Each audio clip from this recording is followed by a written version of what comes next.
Police लिहिलेल्या स्कॉर्पिओचा रस्त्यावर धुमाकूळ, भर चौकात येऊन गाड्यांना धडाधड उडवलं. अकोल्यात खळबळ, थरार सीसीटीव्ही कॅमेऱ्यात कैद. अकोला शहरातला हा वर्दळीचा संतोषी माता चौक. याच चौकात वर्दळ असताना एक खळबळ उडवून देणारी घटना घडली आहे. या घटनेत रस्त्यावरून जाणारे 7 ते 8 जण जखमी झाल्याची माहिती आहे. एका कार चालकानं घातलेल्या या धुमाकुळाचा सीसीटीव्ही व्हिडिओ सुद्धा समोर आलाय. नेमकं काय घडलंय सविस्तर जाणून घेऊ. तारीख 16 फेब्रुवारी 2026. वेळ दुपारी 11:50. मंडळी, आधी हा सीसीटीव्ही व्हिडिओ पहा.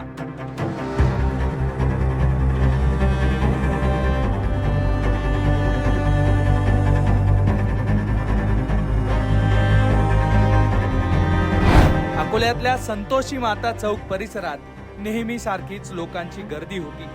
रस्त्यावर वाहनांची वर्दळ सुरू होती. तेवढ्यात एक भरधाव स्कॉर्पिओ येते आणि रस्त्यावरून जाणाऱ्या गाड्यांना, लोकांना ती उडवत जाते. यामध्ये जवळपास 7 ते 8 वाहनांना या स्कॉर्पिओनं धडक दिल्याचं दिसतंय.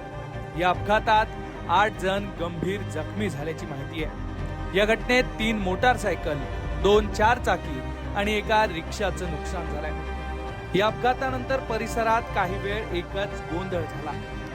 स्थानिक नागरिकांनी तातडीनं मदतीसाठी धावत जखमींना रुग्णालयात दाखल केलं. सध्या जखमींवर उपचार सुरू आहेत. अग्रसेन चौकातून आपला अफजा हॉस्पिटलकडे एक सुसाट वेगात स्कॉर्पिओ आली हिरव्या रंगाची, आणि तिने अक्षरशः ऑटोला आणि तिथल्या 4 गाड्या, 2 व्हीलर आणि एक चालत्या गाडीवरचा व्यक्ती त्याला उडवून दिलं आणि तो मद्यधुंद अवस्थेत होता.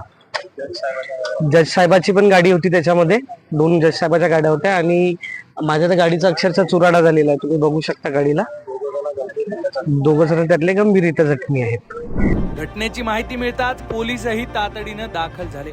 पोलिसांनी परिस्थिती नियंत्रणात आणत स्कॉर्पिओ कार आणि चालकाला ताब्यात घेतलाय. सध्या रामदास पेठ पोलीस स्थानकाचे पोलीस या प्रकरणाचा तपास करतायत. पण विशेष म्हणजे या गाडीच्या मागच्या बाजूने पोलीस असं ठळक अक्षरात लिहिलंय. त्यामुळे गाडीचा मालक कोण आहे, नियमाविरुद्ध गाडीवर पोलीस नाव कसं टाकलंय आणि एवढा मोठा अपघात कसा घडलाय याचा तपास आता पोलिसांना करावा लागणार आहे. अकोल्याहून प्रज्ञानंद थोरातसह ब्युरो रिपोर्ट, लोकमत.